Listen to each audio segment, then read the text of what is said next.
When you manage procurement for multiple facilities, every order matters. But when it's for a hospital system, they matter even more. Grainger gets it and knows there's no time for managing multiple suppliers and no room for shipping delays. That's why Grainger offers millions of products in fast, dependable delivery, so you can keep your facility stocked, safe, and running smoothly. Call 1-800-GRAINGER, click Grainger.com, or just stop by. Grainger, for the ones who get it done. If you work in university maintenance, Grainger considers you an MVP because your playbook ensures your arena is always ready for tip-off. And Grainger is your trusted partner, offering the products you need all in one place, from HVAC and plumbing supplies to lighting and more, and all delivered with plenty of time left on the clock, so your team always gets the win. Call 1-800-GRAINGER, visit Grainger.com, or just stop by. Grainger, for the ones who get it done. Thank you for tuning in to the latest edition of the 12 Kyle podcast. Whether you're listening during your commute, while working out, or just relaxing at home, we appreciate you. Every download, every listen, and every subscription means a lot. Up next, the 12 Kyle podcast. Ladies and gentlemen, thank you for listening. Thank you for downloading. And thank you for subscribing to the latest edition of the 12 Kyle podcast. I am your boy, 12 Kyle. Man, check this out. On this episode, what I'd like to ask you is a simple question. How has your listening to music changed over the years? Or has it? I came to that question because I recently did an episode with the homie J Boog. Shout out to J Boog, the J Spot Network. She had me on and we did an episode. It was called Memories Through Music, where she asked me a bunch of questions about, my memories of music. Very thought-provoking, very insightful episode. In fact, she's got a series going on now, so definitely check out J Boog at the J Spot Network. Again, dope episode if I do say so myself. But one of the questions she asked me was about, my musical memories. And I kind of got off into a small tangent about, how my music, as far as how I consume music, has changed over the years. And I gave the analogy, and I'll give it again because it's worth repeating. My listening to music has changed over the years because I've changed and I've grown and matured. And the point that I tried to make was given the fact that when I was younger, right, the best thing you could do was ever to take me to McDonald's, because going to McDonald's to eat was a treat. It was something that you didn't do every day. And when you did it, it was something major. As crazy as it may sound. But I just really and thoroughly enjoyed going to McDonald's to eat McDonald's food, right? So after that, by the time I was in high school, McDonald's was, it was huge. It was a thing. I could actually get in a car and drive myself. And then by the time I got to college, it kind of changed a little bit. Now, I love to go eat at Applebee's, right? And that would be a perfect place. Getting tongue tied. Sorry. That would be a perfect place to take a date. And, it's cool because Applebee's is your neighborhood Applebee's, right? The food it doesn't blow you away, but it's not that expensive, but it's good. Especially for a college kid, right? And so you think that Applebee's is dope and it can't get any better. And then as I, got older and started eating a little bit better and I got a couple of more dollars in my pocket, then I started going places like my favorite restaurant, the Ocean Air. And I love Ocean Air, right? And so, and it's funny because as much as I love Ocean Air, I almost always get the same thing every time I go. But my taste buds have changed. And it's not to say that I'm above eating McDonald's, even though I haven't had a burger from McDonald's in like 20 years. I'll still eat the fries, but that's about it. There's nothing else that McDonald's can offer me. But, the idea of me going to McDonald's or Applebee's at this point, probably not going to happen. And I will go to Applebee's for, I don't know, a salad or something like that. But, it's not my go-to. I'll just put it like that. So that's kind of like how music has changed as far as how I consume it. It was once something very simple, and then it got to be something that was really, really cool and really, really dope. And now my music taste is very refined. So it's certain things I just can't consume. And there's a couple of reasons for that. So I know you're probably thinking, well, why did it change? I'm glad you asked. I'll tell you. It changed for several reasons. One of which is that my investment in the music changed. I was no longer buying CDs every week. Shout out to Kazaa, LimeWire, Napster, which there is an episode coming about those services. And we also did an episode probably about a year or so ago. Me and B Cox, shout out to B Cox for coming through and blessing the podcast. We talked about, how we consumed music back then. But, there was a personal investment back then, particularly like in the 90s, in the 90s to, consume music. And what I mean by a personal investment was, first of all, I was literally buying CDs every week, right? Broke college kid, right? I'm at South Carolina State University, my alma mater, and, I'm buying music every week because that was the thing to do. And I didn't have a lot of money, but the little bit of money I did have, I was spending on CDs. And so you literally had to leave the dorm. I had to get in my car, drive to the Prince of Orange Mall in Orangeburg, South Carolina, leave the campus of South Carolina State University, go grab it, go pay for a CD, open it up, put it in the CD changer or what have you in the car, and give it a listen. So there was a personal investment. Like you literally, I couldn't just grab a cell phone and just start listening to music. It wasn't that simple. And because there was a personal investment, you really expected a lot from the music that you were going to listen to. Because again, you were paying for it. Now, full disclosure, like I have Spotify, and I think my kids have Apple Music. But like, so we pay for streaming services. So, or I pay, I should say. I pay for streaming services, but it's not the same as, going to the CD changer or the CD stand in your room and pulling out CDs. I missed that time. I don't have that personal investment anymore. And sites like Napster, and, Kazaa and LimeWire, they changed the game. They changed everything for me. So, it was just something where your personal investment really made a difference. And so, when music became free, all bets were off after that. So I didn't have the same feeling, if you will. And things really just changed for me because, again, the music wasn't free. It was now free as opposed to me paying $10 for it. So even in the sense of the music becoming free, because we were getting it from, illegally, if you will, from these sites, what I used to call secondary marketing, it made a difference. And even if the music, let's say I go to download the latest, I don't know, Tone Loc album. Let me not use Tone Loc. Let's just say I go to download the latest Big Daddy Kane album.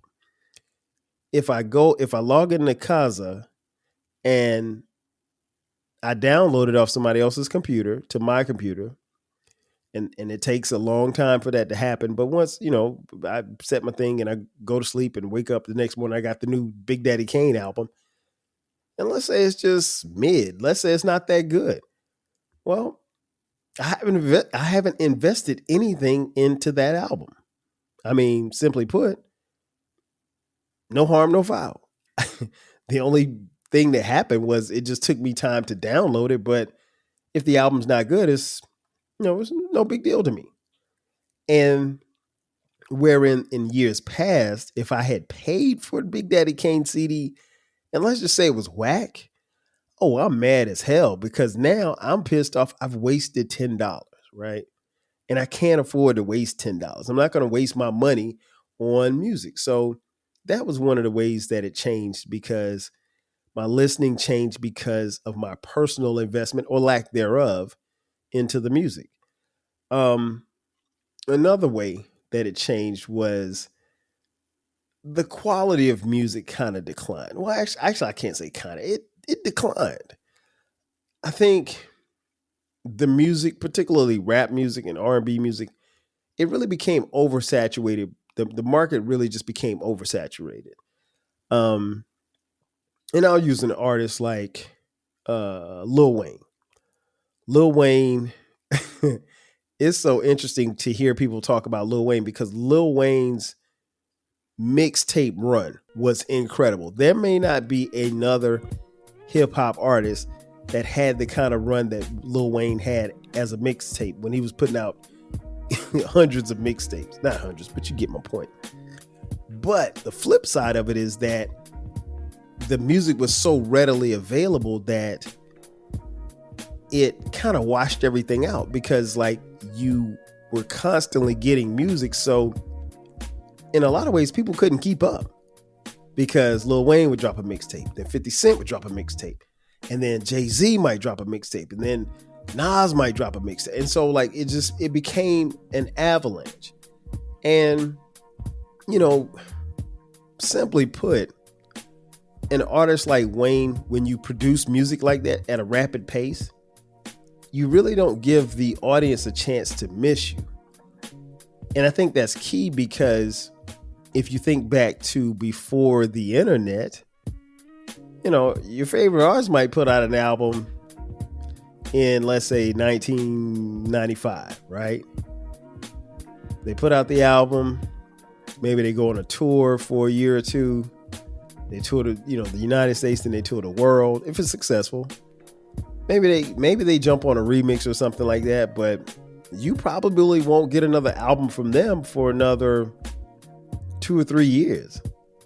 So, our favorite artists were producing albums. Some were coming, year after year, like Jay-Z, but he was recording on an epic pace. But for the most part, your favorite artists, you probably would hear from them in about 2 or 3 years, every 2 or 3 years. And what was interesting was that you consumed the music so much, and so it was so important to you that you really cherished and relished the music that you got. So you didn't get the newest Lil Wayne mixtape and say, oh man, I can't believe what he's about to do next. What do you mean? You got the tape in your hand. Why are you worried about what's next? So it really just changed. So yeah, I think the quality of music declined, and it forced us to really just kind of take what was given to us. And if you have an artist that is constantly giving you music, then it does water down the product to some degree. And even for me now, when somebody comes out, unless it's somebody that I really, really, really want to hear, there's no sense of urgency for me to listen to it, because guess what? The music isn't going anywhere. It's always going to be here, right? So to me, you don't really get the music that actually, what we call, stick to your ribs. The music doesn't stick to my ribs anymore. And, it's unfortunate. So at this point, those are just a couple of reasons why I think the music, or at least how my listening has changed over the years. I tell you what, it's time for a quick commercial break. So we'll take a break, and on the other side, we'll come back and I'll tell you a few more reasons why I think the music has changed. Sit tight. We'll be back in just a second. Do I sold my car in Carvana last night. Well, that's cool. No, you don't understand. It went perfectly. Real offer, down to the penny. They're picking it up tomorrow. Nothing went wrong. So, what's the problem? That is the problem. Nothing in my life goes as smoothly. I'm waiting for the catch. Maybe there's no catch. That's exactly what a catch would want me to think. Wow, you need to relax. I need to knock on wood. Do we have wood? Is this table wood? I think it's laminate. Okay, yeah, that's good. That's close enough. Car selling without a catch. Sell your car today on Carvana. Pickup fees may apply. When you manage procurement for multiple facilities, every order matters. But when it's for a hospital system, they matter even more. Grainger gets it and knows there's no time for managing multiple suppliers and no room for shipping delays. That's why Grainger offers millions of products in fast, dependable delivery, so you can keep your facility stocked, safe, and running smoothly. Call 1-800-GRAINGER, click Grainger.com, or just stop by.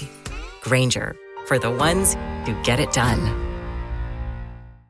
Quick quiz. What injury law firm has been helping people in the District, Maryland, and Virginia for over 35 years? That's right. It's Greenberg and Betterman. Auto accident? Medical malpractice? Get a free consultation by visiting gblawyers.com and feel better. Are you feeling nostalgic for the golden eras of rap and soul music?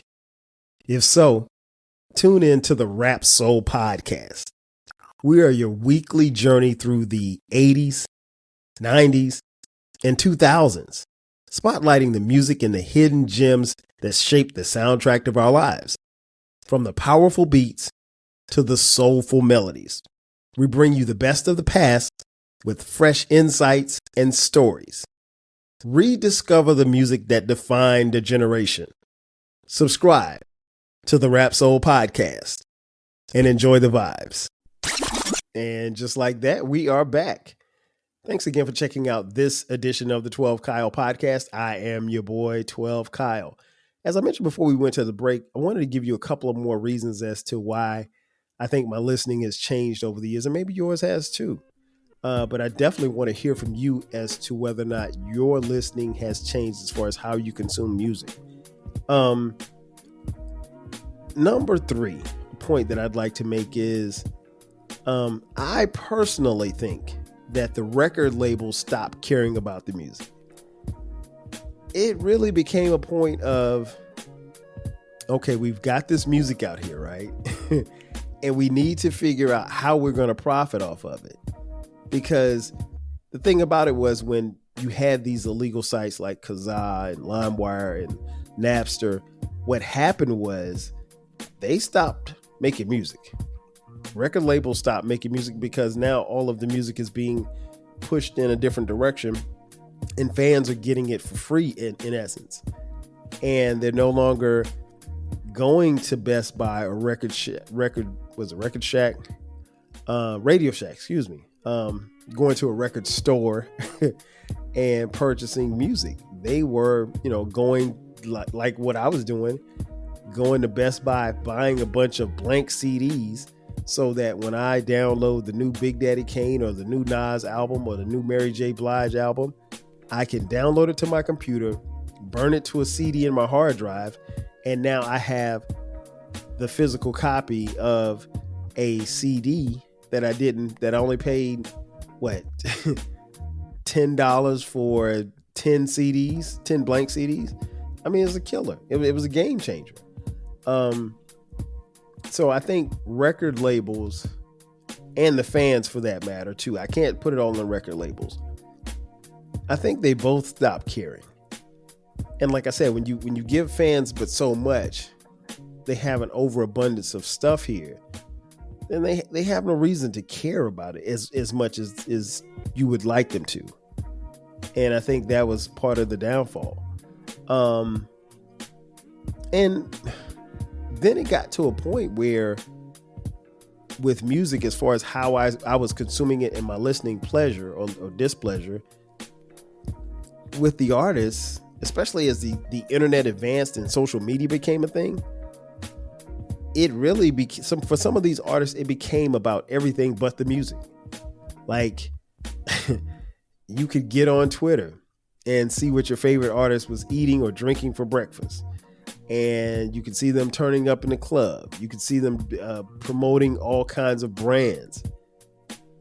And they gave you everything but the music. Like, I marvel at the great Cardi B. Cardi B has done a lot. She's jumped on a lot of songs and rapped her little self away. But if I'm not mistaken, Cardi B's only made one album. Am I correct? I mean, y'all could correct. I'm not a Cardi B fan. I don't dislike her, but I don't listen to her music. But if I'm not mistaken, she's only made, at the time of this recording, she's only made one studio album, and she's been out for a few years now. And I mean, so for somebody like her, it's about everything but the music. And the fans honestly have said that they're okay with that. For me, it kind of cheapens things, because now it's not about the music. And in my opinion, it should have always been about the music. It's about, even for new artists, you pitch yourself to a record label or to a marketing company or whomever is going to promote your stuff. And, they'll tell you, well, hey, how many social media followers do you have? What's your social media presence? How many followers do you have on TikTok, on Instagram? That type of stuff. And it's about everything but the music. And so, and then it got to a point where a lot of artists, I'll be honest, just made a lot of bad music.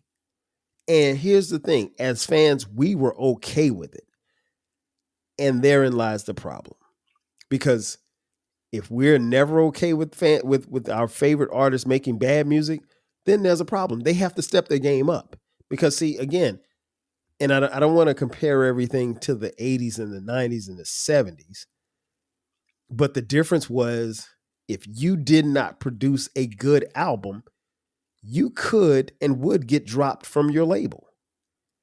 Just that simple. And what I mean by drop from your label is fired, for those of you kids who don't understand at home. So you really only had maybe 1-2 shots to make it happen. And not everybody was going to have chart-topping albums and record sales. Of course, that wasn't going to happen for everybody, but you had to give your label a reason to, continuously financially back you. And I tell the story all the time about, if you look at a group like the Fugees, who supremely talented, they had an album that came out before The Score, which was their diamond selling album, sold 10 million copies, whatever. But that first album, Blunted on Reality, that album almost got them dropped from the label. Because it sold like double uranium. So it happens. And so I think we have to be mindful of the fact that, as fans, we control a lot of that. But I think we've gotten to a point, at least for me, fans got to a point where they really didn't care about the music. They would much rather worry about seeing you on Instagram or seeing you in person or seeing you in concert. Not really concerned about you making new music. And so we either accepted it or we championed it. And I think both ways really kind of damaged, the working relationship between the fans and the artists. And then the also working relationship between the artists and the record labels. Music, I guess the next thing I want to talk about is, as far as how my music has changed, or how I've listened to music, how it's changed over the years. To me, music just sounded better in a different era than the era that I'm currently in right now. Does that sound snobbish? It depends on who you ask. I like things a certain way. I like it to sound a certain way. I like music to feel a certain way. If you think that's snobbish, I'm cool. You can call me a music snob. I just might be one. I don't know. But I remember when music was a jam. Like, you felt good when you heard it. particularly with hip hop and R&B, there was substance. It made you feel good. It might make you cry. It might make you laugh. It might make you want to fight. It might make you want to do all of the above, but it evoked an emotion. I don't necessarily know that happens a lot now. Or maybe it does, but it probably doesn't happen as much as it once did. And for fans like me, that's not cool. Or we just kind of, step away from it. But I mean, music could make you want to run through a wall, right? Or it could make you fall in love. But it should evoke some type of emotion. At least the great music does, in my opinion. But I mean, like, we all take something from the music. And so I've been asked that question before. Are you a music snob? If you call me a snob, again, I'm not offended. I like what I like. And what I've liked has gotten me this far. And that doesn't mean that I won't listen to music of today, because I do. It's just a lot of it I just can't consume. Or I grow very tired of it very quickly. And I mean, when I spoke earlier about music kind of sticking to your ribs, when's the last time you heard an album that like just hit you and you had to stay on that album? Like, you didn't want to hear anything else. I mean, we talk about it all the time. Like, an album will come out, it'll come out on a Friday. And if you're on social media, your whole timeline is talking about it all day long on Friday. And for some, they're lucky if they're still talking about it the following Tuesday. And for others, they're lucky if they're talking about it the following Friday. Well, guess what? 2 more Fridays away. So the album's been out 3 weeks. Nobody's talking about it. You know why? Because some other new album has come out. The music don't stick to your ribs anymore. At least that's the way it appears. There's music and there's songs that I go back to that, from this current era. And I really and truly thoroughly enjoy. But I find myself a lot of times just slowly gravitating back to the music that I love. And that's the music from, those eras. The 80s, the 90s, the early 2000s.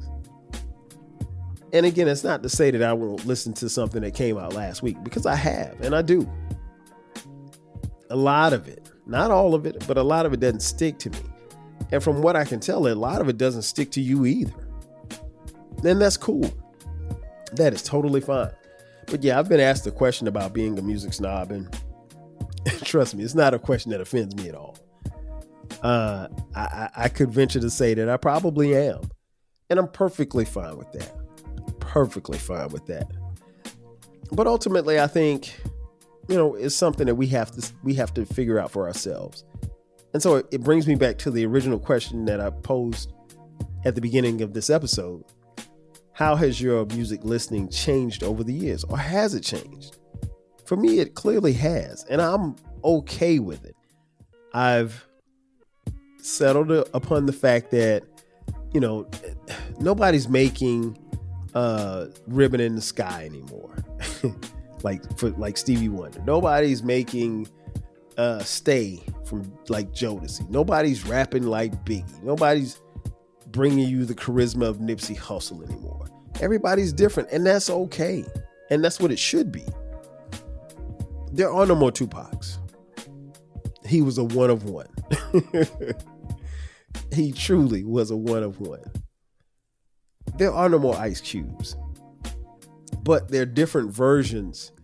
And I think what makes it interesting is that now the modern versions of those entertainers, you have to find them. Wherein we used to be in a time where they were really pushed up and promoted. What's promoted now? Something totally different. But that's another story for a whole nother day. But again, I want to close out the episode by thanking Jay Boog again for having me on. Please go check out that episode. I thought it was really, really dope. I didn't know any of the questions that she was going to ask me, so it felt good to kind of come off the top. And Jay's a great host and a great interviewer, so check her out as well. But ladies and gentlemen, that's going to do it for me. Thank you for checking out this edition of the 12 Kyle podcast. Be sure to subscribe to the podcast if you haven't done so already. You can find this podcast anywhere. Wherever you get your podcast, that's where you can find us. Be sure to subscribe on YouTube. You can find audio and video. Just go to YouTube, and that's the great thing about that. And then also hit the, notification button. That way you can get notified when the episodes drop. Of course, the audio. You can find this podcast on all streaming platforms. Wherever you get your podcast, that's where you can find us. If you want to follow me on socials, hit me up at 12Kyle, at 12Kyle Podcast. And also, we do have merch. So if you would like to contribute to the podcast financially, get yourself some merch right here. If you're looking on YouTube, we have the 12 Kyle Podcast coffee mugs. We've got hoodies, t-shirts, you name it, for the low price. We got it. And if you want to hit us up on Cash App, $TWELVEKYLE.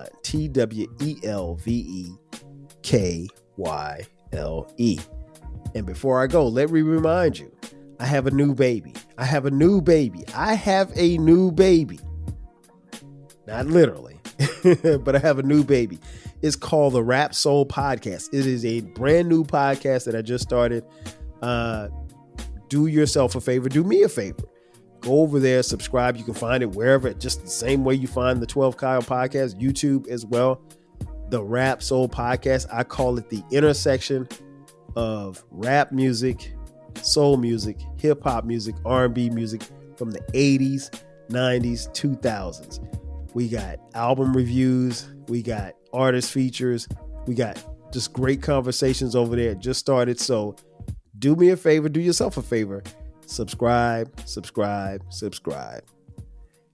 And that's going to do it for me. I am your boy 12 Kyle. I'll catch you guys next time. 5 G's. Yeah. Thanks again for listening to this episode of the 12 Kyle Podcast. If you enjoyed this episode, make sure that you hit the subscribe button and share this podcast with a friend who needs the 12 Kyle Podcast in their life. Every listen, every download, and every share helps us grow. Thanks for being a part of the 12 Kyle Podcast community.